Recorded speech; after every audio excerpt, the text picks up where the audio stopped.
From social media to phone apps, it can be next to impossible to unplug from all of your electronics long enough to have an actual conversation, especially when it comes to different age groups.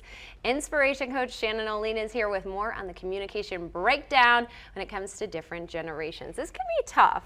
Absolutely. I mean, this is a conversation that's been going on for years now. And you say there are different channels of communication. Yeah. What does that mean? Well, think about it like this. At one point in time, the only channels of communication that we had were maybe just a rotary phone or a touch tone phone. Now, today, we have so many different channels in the way that people communicate through social media, technology, different apps that they're using. And so some people might prefer to communicate via Snapchat versus some people prefer to communicate via text message versus some people want to communicate via group text message, you know? So everybody has different preferences today. So how do you know which one to use? Absolutely. So I always say, and I think that this is one of the biggest pieces of advice that I can give people today, is that you have to kind of understand what works best for you, but you also have to understand what works best for other people. Because if you're trying to meet somebody halfway in communication, then if you're trying to communicate via one channel and the other person is used to communicating via another channel, then you're not ever going to cross paths. And I'm sure technology, because there's so many of these different channels you're talking about, it affects the way we actually communicate and understand each other. Absolutely. I saw this recently as I was kind of working with a company doing some consulting work for them, and it evolved into a recruitment search. We went out, started looking for a new person to add to the team, and it was insanely crazy to me how different people were using technology to communicate back with me. So some people were communicating only via LinkedIn. Some people were communicating only via text message, and then some people were communicating only via phone or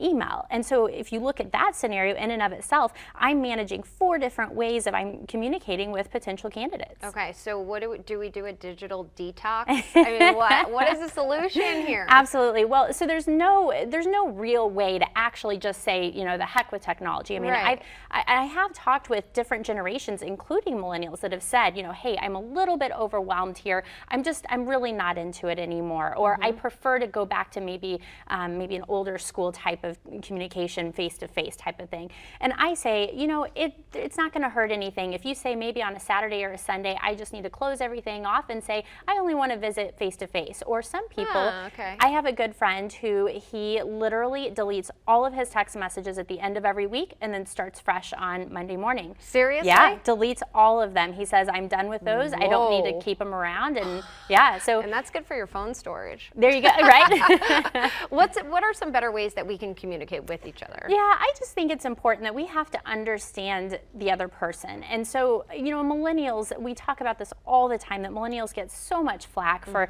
you know, we don't, you know, do the same things that all the other generations do. And really, listen, it's 2017. We live in a different age now. And so all of the generations have a responsibility to each other to understand how the other person likes to communicate. I can even tell you that my 70-year-old father, he loves to text message now. And so it doesn't matter. I see it across all generations. If we can just understand and realize that we have a responsibility to each other to understand how we want to communicate, then that's going to allow us to communicate more effectively. Great advice as always. Shannon Oleen, thanks so much for being here. Thanks, Gina.